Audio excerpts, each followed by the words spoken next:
Do you love Japanese food? We are making it easy, healthy, and fun right at home. I'm Yoshiko from Tokyo Flavors, New York Style, and with my partner Ian, Konnichiwa. we are bringing you bold Japanese flavors with a New York twist. Let's cook! So Yoshiko, cooking Japanese rice is different from other kinds of rice, right?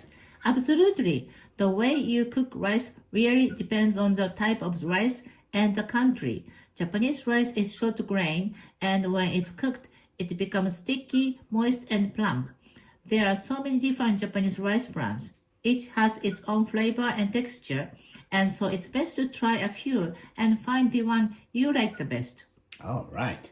And most importantly, you're going to show us how to cook Japanese white rice without a rice cooker, correct? Yes, I don't even own a rice cooker. As long as you have a pot with a tight-fitting lid, you can make perfect Japanese rice every time.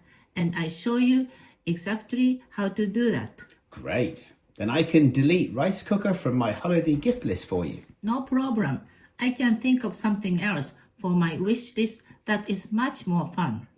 Okay, we'll leave it at that. So, let's start Yoshiko's Tokyo Flavors way of cooking Japanese rice. Step 1, wash the rice.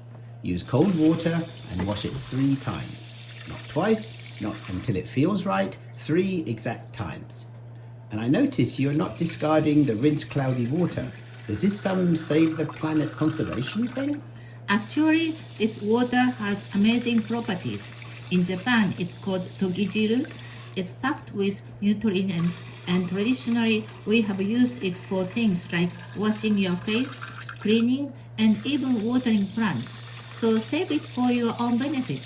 Wow, the rice water has hidden magical properties. Who knew? Anyway, once you've washed the rice, it's spa time. Soak the rice in fresh cold water for 30 minutes. Why? Because rice needs to relax and absorb water for the right texture and flavor. After 30 minutes, we drain the rice well using a colander and then put it in a pot. Now we add 2 1/4 cups of cold water. And here comes a part where Japanese precision meets obsession. We flatten the surface of the rice under the water. No lumps, no bumps, flat, like a serene rock garden pond in the moonlight. Absolutely. Cooking Japanese rice is a ritual with rules. You have to be very precise. The rice gods are watching. Wow, got it. Respect for the rice gods. And then next, place the pot lid on so it fits tightly. If the lid has a steam hole, plug it completely with a foil like you're sealing a spaceship. Then heat up the pot on medium-high for 6 to 7 minutes until it starts to boil. Then turn the heat way down, like whisper level down, and cook for another 12 minutes. When it's done, there should be no water left. Just soft, fluffy, dreamy rice. But don't touch it yet. Here is one more master stroke. With the lid still closed, turn up the high heat for 10 seconds only, and then turn off the heat completely and let it sit for another 10 minutes. Rice needs quiet time for relaxation and meditation after all that culinary drama. Bit like me. In Japan, we say don't open the lid while cooking rice, even if a baby is crying. What if I'm crying? Well, go cry in the bedroom. Cooking is tough. So, Yoshiko, can we finally eat now? Not yet. There is one last ritual. Another one? We finally remove the lid and gently fluff the rice from the bottom of the pot with a big spoon.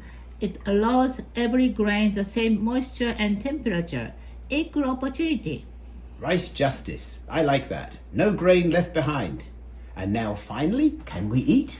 Yes, but first, let me tell you about taking care of any leftovers. There's more.